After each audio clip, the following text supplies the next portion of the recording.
Hola a todos, bienvenidos a este nuevo apartado especial de curiosidades y novedades Magi, llamado Top 7, los 7 objetos más malditos y peligrosos del mundo. Comenzamos. Muchas veces dentro de las leyendas urbanas, hay algunas que trascienden más por sus terribles anécdotas, que nos hacen ver que en nuestro mundo hay cosas demasiado raras, que no tienen una explicación lógica, y nos hacen cuestionar si esto es causa de algo sobrenatural o simplemente es una muy aterradora casualidad. Este es el caso de nuestro siguiente objeto.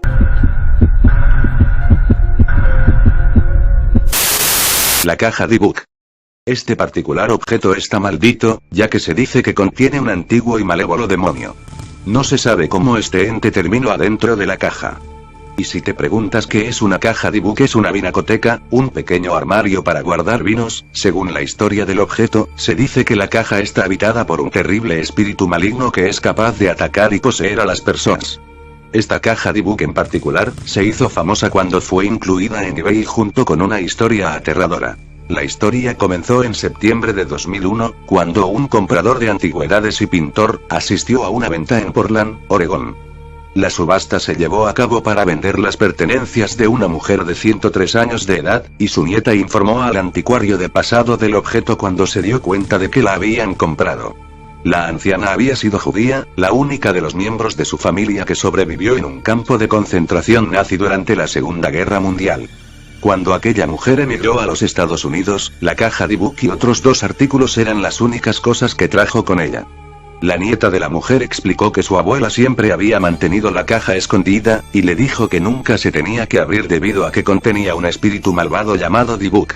Ella pidió que la caja fuera enterrada con ella, pero hacerlo iba en contra de la tradición judía, y su familia no lo hizo.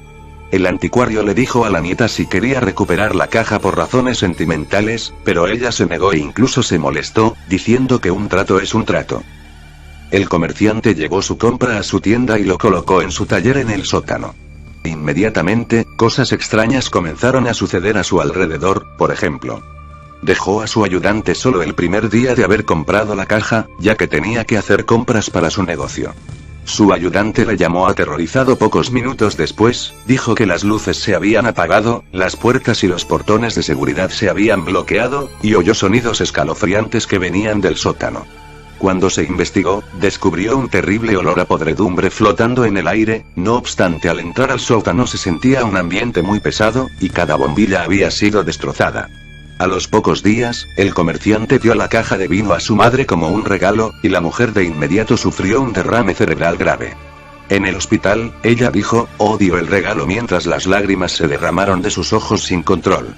Sin embargo, el comerciante trató de dar la caja como regalo a varias personas más, pero siempre volvía con él a los pocos días, por lo general, porque la gente simplemente no le gustaba, o porque sentía que algo raro pasaba. Él comenzó a sufrir de una pesadilla recurrente, y más tarde se encontró que todos los miembros de su familia que habían estado alrededor de la caja estaban teniendo el mismo sueño. Él comenzó a ver sombras frecuentemente. Pero finalmente, después de admitir que había algo paranormal, se puso a investigar por internet y se quedó dormido en su ordenador. Cuando se despertó, sintió como si algo respirara en su cuello, y cuando volvió la cabeza, vio una enorme figura, como una sombra, corriendo por el pasillo. Entonces decidió colocar el artículo en eBay, junto con una descripción detallada de lo que le había sucedido desde la obtención de la caja. Jason Axton, el curador de un museo de medicina en Missouri, compró la caja en la subasta de eBay. Más tarde escribió un libro que detalla la extraña historia de la caja Dybbuk, y en 2012, llegó a la pantalla grande la película Posesión Satánica, la cual debo decir que es buena y te invito a verla terminando el vídeo.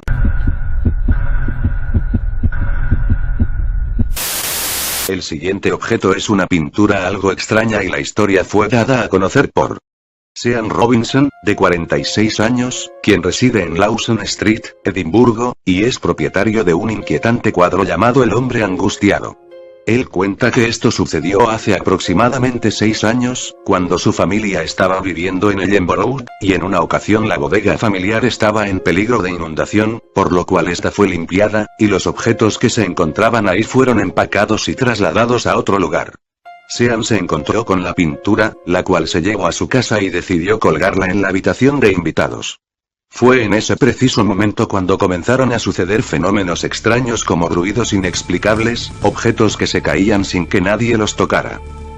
Y fue así que con aquellos sucesos extraños, Sean recordó que ese cuadro fue el regalo de un amigo de su abuela, la cual le había contado de niño que esa pintura tenía una historia trágica, que el artista era una persona desdichada y perturbada. Este mezcló su sangre con la pintura para pintar el cuadro y al terminar su obra el pintor se suicidó. Un día que estaban remodelando la habitación de invitados, la familia Robinson se percató que cuando bajaron la pintura al sótano, su perro se quedaba enfrente de la puerta de este gruñendo y cuando el cuadro se subió de nuevo a la habitación de invitados, el perro se negaba a subir la planta superior.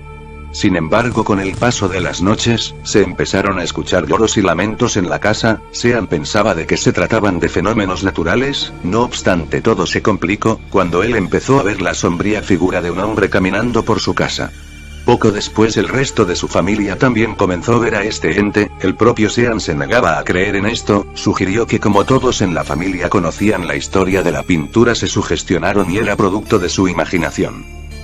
Pero a las semanas siguientes, los fenómenos empeoraron progresivamente, los lloros parecían venir desde el dormitorio de invitados, la familia notaba numerosos puntos fríos en la casa y tenían la extraña sensación de que eran observados. Sean cada vez estaba más preocupado, sentía miedo y solo quería saber si lo que estaba pasando era fruto de su imaginación o era un fenómeno paranormal. En una ocasión en la noche, la esposa de Sean se fue a dormir temprano, ella pensó que Sean se había metido en la cama junto a ella, pero cuando se dio la vuelta se encontró mirando a una silueta extraña. Sean la escuchó gritar desde abajo y corrió escaleras arriba para encontrar a su mujer conmocionada por la experiencia. Ella no sabía si se trataba de un sueño lúcido, pero estaba convencida que aquello era real. Después de esta experiencia, la pintura regresó al sótano, parando los fenómenos casi de inmediato, aunque el perro se negaba a entrar en aquel lugar. Después de que los fenómenos paranormales se detuvieran, Sean realizó un experimento en el cual volvió a subir el cuadro sin decir nada a la familia. Pocos días después, uno de los hijos de Sean bajaba las escaleras y de repente tropezó y cayó de los últimos 4 escalones. Sean corrió a ayudarlo, su hijo estaba ileso pero un poco conmocionado. El niño parecía estar molesto, así que Sean le preguntó qué le había pasado, por lo cual su hijo le explicó que sintió como si algo le hubiera empujado. Dijo que él estaba bajando por las escaleras tranquilamente cuando de repente sintió una presión en la espalda que lo empujó hacia adelante. En un intento de detener la caída, sintió que la fuerza que le empujó era demasiado fuerte. Después de ese accidente, Sean decidió definitivamente guardar la pintura en el sótano, finalizando así una vez más la actividad paranormal en la casa. Sin embargo, varios meses después, Sean decidió publicar varios vídeos en YouTube sobre los extraños fenómenos, atrayendo un gran interés en todo el mundo, en un intento desesperado de investigar los antecedentes de la pintura y con la esperanza de que alguien reconociera al artista, pero hasta el momento no ha tenido suerte. Sean ha tenido muchas ofertas de personas que han querido comprar la pintura, pero él se ha negado a venderla, afirmando que si el cuadro está embrujado, y el espíritu está tratando de comunicarse con ellos. También ha preguntado en varias ocasiones si es recomendable quemar la pintura o incluso enterrarla, pero varios expertos en lo paranormal le han dicho que no la queme, porque podría dejar al espíritu en esta realidad ya que la pintura podrá ser una especie de puerta hacia el más allá. Sean y su familia esperan que con el tiempo se descubra el nombre del artista y poder dar alguna explicación para aquellos fenómenos que han experimentado.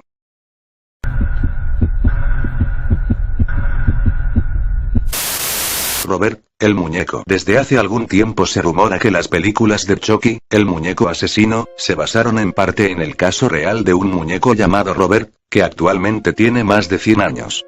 A primera vista Robert es solo un muñeco de trapo, que representa en tamaño real a un pequeño niño marinero, que viste de blanco y lleva un osito bajo el brazo. Sus ojos son negros, pequeños e inexpresivos, carentes del realismo que usualmente se ve en las muñecas embrujadas. Sin embargo, algo habita en Robert, y eso ha hecho que su presencia siembre el terror en cada inocente familia que ha tenido el infortunio de poseerlo, pues nunca faltó quien afirmara que aquel muñeco se movía, que estaba vivo. La historia de este muñeco comienza en el año 1896, con su primer dueño que se llamaba Robert Eugene Otto. En aquel entonces él era un pequeño niño que vivía junto a sus padres en una casa de la localidad de Key West, Florida, Estados Unidos. Recibió un regalo que le hizo una criada de la servidumbre, el cual era un muñeco de 3 pies de altura, relleno con paja, cosido con alambre y vestido con un traje blanco de marinero. El niño, a quien sus padres llamaban simplemente Gene, bautizó de inmediato al muñeco con su propio nombre, Robert. Lo que el pequeño niño y sus padres no sabían era que el personal de la servidumbre, criados negros traídos de la isla de las Bahamas, eran practicantes de vudú y magia negra, cosa habitual en algunas comunidades caribeñas, y que el muñeco no era tan inocente como aparentaba. Como sea que fuere, desde el primer momento el niño se encariñó en demasiado con el muñeco. Hablaba con él y procuraba no separarse de él en ningún momento. Pero los padres de Gene, que pensaban que Robert era una especie de amigo imaginario, con el paso del tiempo comenzaron a preocuparse cuando comenzaron a escuchar a su hijo hablando con alguien más, mientras se encontraba encerrado solo en su habitación. Al mismo tiempo, los vecinos afirmaban que cuando la familia Otto salía de la casa, veían al muñeco moverse por las habitaciones y asomándose por las ventanas de la casa, como si el juguete hubiera comenzado a moverse por sí solo. Para empeorar las cosas, el niño comenzó a experimentar atroces pesadillas al tiempo que les contaba a sus padres que Robert había comenzado a moverse por cuenta propia. En una ocasión, mientras el niño dormía, se escuchó un estruendo en su habitación. Cuando sus padres fueron a verlo, encontraron a la mayoría de los muebles volcados y al muñeco tirado al pie de la cama. Cuando le preguntaron a su hijo por qué había hecho eso, este les respondió llorando: "No fui yo, fue Robert". Sospechando que algo extraño pasaba con el muñeco, los padres angustiados decidieron sacar el juguete de la habitación de su hijo y dejarlo encerrado en un rincón del ático de la casa. No quisieron botarlo, pues su hijo se había encariñado demasiado con él. Con el paso del tiempo, Robert quedó arrumbado en ese lugar, cubriéndose de polvo. Años más tarde, muertos los padres de Gene, convertido en un pintor, recibió como herencia la casa donde había pasado su infancia, así que decidió mudarse a su nuevo hogar en compañía de su flamante esposa. Quería aprovechar el amplio espacio de su antigua vivienda para poder pintar sin problemas y, sobre todo, darle un adecuado uso al bello mirador de la casa, una bella torre de madera de 3 pisos. No pasó mucho tiempo cuando Gene descubrió en el ático a Robert, su olvidado compañero de juegos. De inmediato lo rescató del polvo y lo instaló en el mirador. A partir de ese momento, el estrecho vínculo que había entre el antiguo niño y su muñeco volvió a hacerse presente, lo que inició un clima siniestro e inquietante en la casa. A partir de ese momento se reanudaron los reportes de sucesos sobrenaturales protagonizados por el muñeco. La esposa de Gene afirmaba, asustada, que la expresión del rostro del muñeco cambiaba a veces, como si de repente hubiera comenzado a experimentar emociones. Algunos vecinos, por su parte, comentaban que habían visto a Robert desplazarse por la casa y los niños de las escuelas cercanas evitaban pasar frente a la casa de los Otto, pues afirmaban que Robert se asomaba detrás de las ventanas del mirador mientras los espiaba. Gene y su esposa, de hecho, dejaron de recibir visitas porque ya nadie quería visitarlos por temor a toparse con el escalofriante muñeco.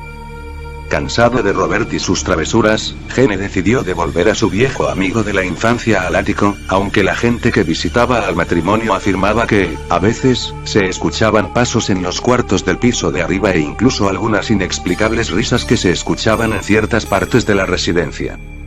Gene Otto murió en el año de 1972 y su esposa al poco tiempo vendió la casa. El muñeco quedó olvidado de nuevo en el ático hasta que una nueva familia se instaló en la casa y Robert fue descubierto por la hija de aquella familia. La pequeña, una niña de 10 años, se emocionó mucho cuando lo encontró e inmediatamente lo bajó a su habitación junto con sus demás muñecos. Sin embargo, al parecer, la niña no pareció simpatizarle a Robert, que parecía extrañar a su antiguo dueño. En una ocasión la niña comenzó a gritar de terror una noche, alegando a sus padres que el muñeco había subido a su cama y trataba de matarla. El muñeco Robert, finalmente fue sacado de la casa de la familia Otto y trasladado al Museo de Martello, lugar donde se encuentra en la actualidad. Todavía abraza su oso de peluche y viste su traje blanco de marinero, pero sigue dando de qué hablar.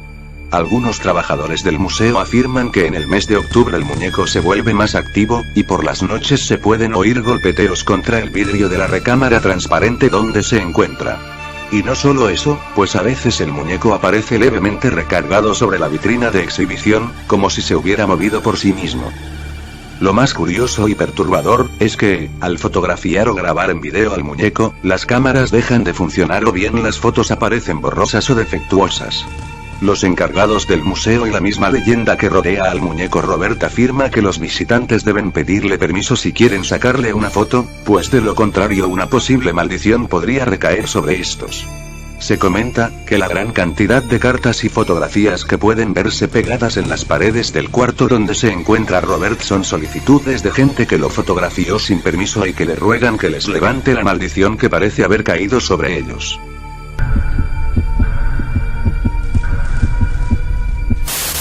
El zafiro púrpura de Delhi. Este objeto ha inspirado incontables películas de terror, es el vivo ejemplo de cuando la realidad rebasa la ficción, porque se basa en una historia real. El zafiro púrpura de Delhi tiene una historia muy inquietante y de hecho se han filmado documentales al respecto. Lo que le ha sucedido a cada uno de sus dueños poco después de poseerlo es difícil de creer. En la India, hubo un motín sangriento en el templo de Indra. Esta joya era uno de los tesoros del palacio, por cierto estaba dedicada a un dios hindú de la guerra y el clima. Entre escalones manchados de sangre un ladrón lo robó, fue comprado por un británico, el coronel Ferriz, quien se llevó el zafiro a su país de origen. Al poco tiempo los Ferriz se vieron sumidos en graves problemas financieros que los llevó a la ruina absoluta. De alguna manera la familia relacionó la mala suerte al zafiro con todo esto, decidieron regalarlo a un amigo de la familia que no era supersticioso, pero lo más perturbador fue que el hombre se suicidó meses después. Más tarde en el año de 1890, un escritor popular llamado Edward Elron Allen adquirió la joya. Poco después el sujeto atravesó por una serie de desgracias, entre ellas ruina económica. Aquí empieza el horroroso y lo desesperante. El señor Elron Allen dio como obsequio el zafiro 2 veces y las 2 veces el regalo le fue devuelto por los aterrados dueños, quienes clamaban que les estaba yendo muy mal y que de alguna manera sabían que esa gema tenía algo que ver. Lo más perturbante y aterrador sucedió cuando el hombre, preso de la rabia y el pánico, se subió a un puente y arrojó la joya al río. 3 meses después se la devolvió un joyero que la encontró en la orilla. Este suceso casi hace que el hombre se quite la vida, pero afortunadamente llegó a una solución mejor. Puso la joya en una caja fuerte y la donó al Museo de Historia Natural bajo la condición de que no abrieran la caja, sino hasta 3 años después de su muerte, y que bajo ninguna circunstancia debía retornársele a su familia. Sin duda una historia con muchas casualidades muy perturbadoras hasta el día de hoy.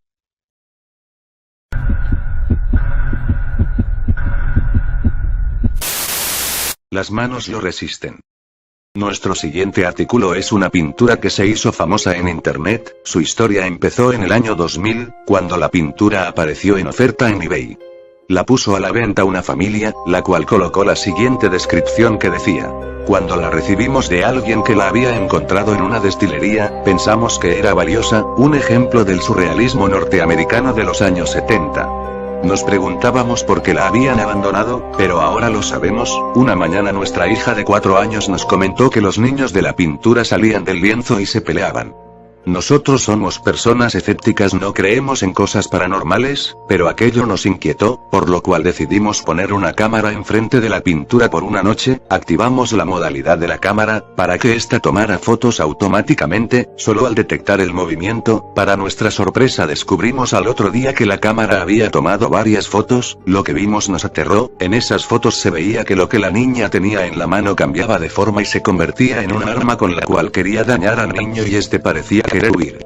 Por este motivo decidimos que la pintura tenía que irse. Al final la pintura fue vendida en $1025, y más adelante se subieron fotografías a alta resolución de la misma, pero unos meses después un usuario anónimo de un foro, publicó algunas fotos del cuadro, a las cuales les aplicó filtros, por simple curiosidad para ver si se captaban cosas que no eran visibles a simple vista. Sin embargo el usuario dijo arrepentirse de haber hecho esto, ya que en estas imágenes el cuadro se ve más aterrador.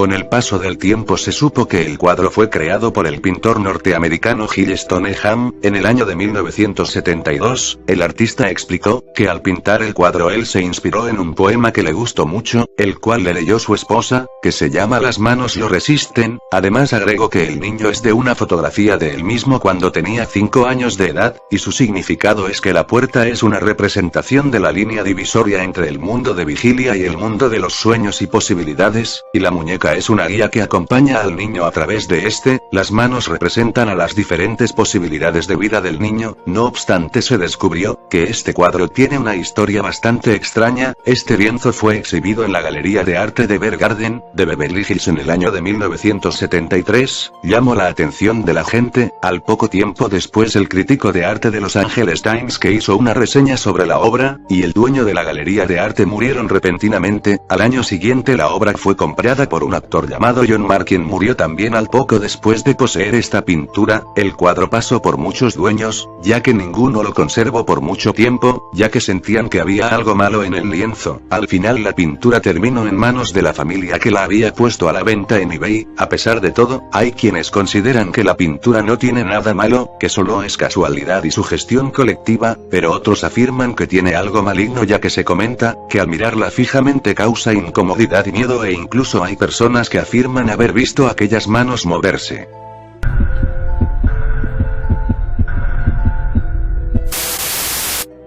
La silla de Thomas Busby. El siguiente objeto es el más sencillo pero es el más violento del mundo, porque si su historia es cierta entonces su efecto es casi inmediato y muchas fuentes toman todas y cada una de las historias relacionadas como verídicas.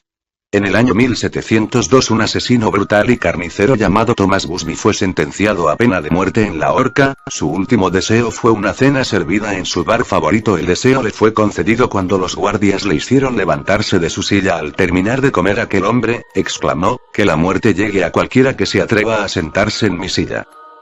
El objeto quedó ahí y se convirtió en una atracción turística, por eso fue conservada varios años en aquel local. El problema es que se empezaron a hacer apuesta en torno a ella, pero la historia debidamente documentada comienza a partir de la Primera Guerra Mundial. Los soldados, meseros y dueños del bar afirmaron que todos los soldados que se sentaban en esa silla jamás volvían de la guerra.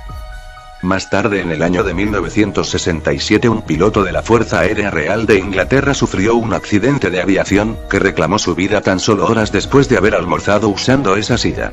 Unos días después otro piloto de la Fuerza Aérea tuvo una muerte horrible. En esta ocasión tuvo un fatal accidente automotriz. Se supo que había utilizado aquella silla 2 horas antes tratando de probar que las supersticiones eran falsas. La historia continúa con un obrero que también aceptó la apuesta de sentarse en la silla, lo cual le costó la vida. Murió esa misma tarde cuando el techo sobre el que trabajaba se vino abajo. En aquel entonces el terror que ocasionaba la silla era muy grande, por lo cual fue movida al sótano del establecimiento para que no volviera a causar más muertes. Después de 2 semanas sin incidentes, un proveedor que llevó mercancías al sótano donde se encontraba la silla se sentó en ella para descansar un momento. El hombre, después de salir del establecimiento, murió en un sangriento accidente de tránsito. Ese mismo día la silla fue donada al museo local, donde se puede ver hasta el día de hoy, pero por razones de seguridad hasta los menos supersticiosos aprobaron que este objeto se elevara varios metros del suelo para que nadie se siente y tentara su suerte.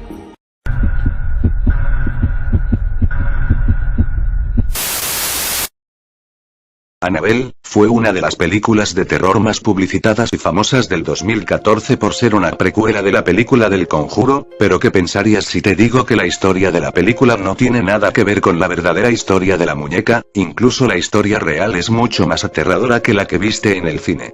Para empezar, quiero aclarar que la verdadera muñeca no tiene el mismo aspecto terrorífico que la muñeca que aparece en la película, sino es más bien amigable, dulce e infantil, ya que ella es una de las muñecas Raggedy Ann creada por John y Group, por la cual recibió una patente en el año de 1915, e incluso la muñeca aparece en algunos dibujos animados de Disney.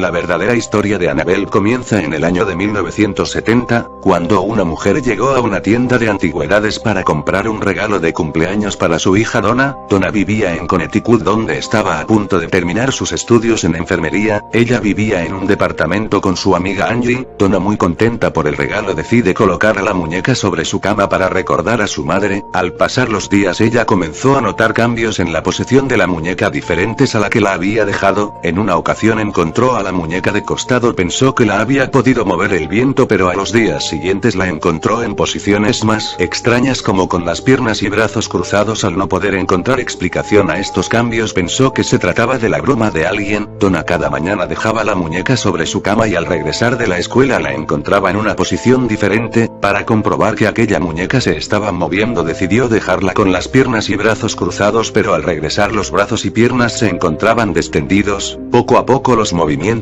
eran más alarmantes, como por ejemplo Donna dejó a la muñeca sentada en el sofá y al regresar a casa la muñeca se encontraba en su habitación, la cual tenía la puerta cerrada. Esos sucesos eran alarmantes pero inofensivos. Donna y su amiga Angie, cada vez más perturbadas por aquellos acontecimientos, decidieron confiar en uno de sus amigos llamado Luke. Le contaron lo que sucedía. Luke confesó que desde que vio por primera vez a la muñeca sintió algo malo en ella. A pesar de todo, las chicas eran escépticas y se negaban a creer que la muñeca se movía sola. Fue entonces que comenzaron a aparecer curiosas notas en el departamento que decían: ayúdame, ayúdanos, ayuda a Luke, como si las hubiera escrito un niño con un crayón, escritos en un papel pergamino. Lo más extraño es que ninguna de ellas tenía ese tipo de papel y mucho menos un crayón. Luke estaba convencido que las notas venían de la muñeca que estaba tratando de comunicarse con Angie y Donna, pero las enfermeras, siendo mujeres de ciencia, comenzaron a pensar que todo se trataba de alguien que tenía acceso al departamento y se divertía a costa suya. Angie y Donna comenzaron a investigar el suceso, por lo cual colocaron trampas en las ventanas y puertas para revelar si algún intruso había ingresado en su ausencia. Para su sorpresa, las trampas estaban intactas, la muñeca se seguía moviendo, aun con la posibilidad de tener una muñeca viviente. Esta no parecía tener malas intenciones e incluso una vez en Navidad les dejó un pequeño chocolate de regalo que ninguna de ellas había comprado. Todo parecía ir tranquilo hasta que un día una estatua del departamento se cayó sin que alguien estuviera cerca. Así fueron presentándose situaciones similares de objetos que se caían o se movían repentinamente. Varios días después que sucedieran aquellos sucesos extraños, Angie y Donna volvieron a la casa por la noche. Como siempre, la muñeca se había movido de lugar, pero Donna sintió que algo estaba mal y que la muñeca tenía un aura siniestra. Con un poco de temor, las chicas se acercaron a la muñeca y se dieron cuenta que tenía unas manchas de sangre en sus manos y pecho. Horrorizadas, decidieron que era hora de buscar ayuda de alguien con experiencia en actividad paranormal, por lo que consultaron a una medium. La medium entró en trance y empezó a relatarles que una niña llamada Annabelle Hewins había fallecido ahí. Ella se sentía sola y buscaba amigos con quien relacionarse y sentirse amada. Pensó que ellas podrían entenderla, por eso trató de mover la muñeca y preguntó a través de la medium si se podía quedar con ellas. Las chicas contestaron que sí al escuchar tan conmovedora historia.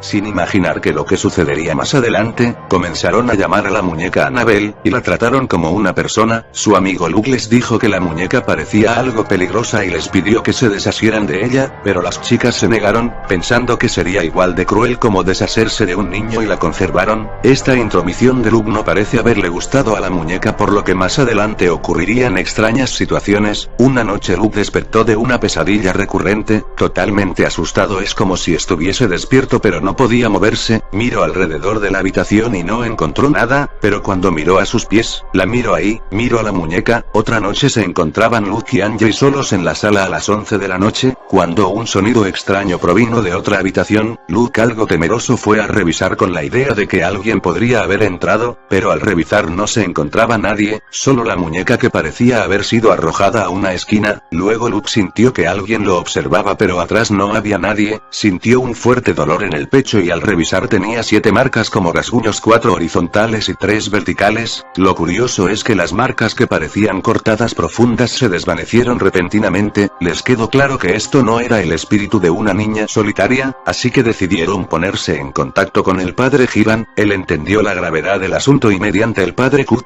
lograron contactar a los demoniólogos, Ed y Lorraine Warrer. Luego de todas las evidencias y testimonios presentados, llegaron a la conclusión de que no se trataba de un espíritu sino de un demonio real. final, más allá de lo que se pensaba, la muñeca realmente no estaba poseída, sino que era un conducto entre la tierra y el infierno. El espíritu demoníaco había engañado a las chicas. Los espíritus demoníacos tienen que conseguir el permiso para poder interferir en las vidas de los seres humanos, pero por desgracia Donna y Angie se la otorgaron a través de la medium. El espíritu demoníaco, al ver que ellas reconocieron a Annabelle como un ente, se trasladó a la muñeca para centrar la atención en sí mismo.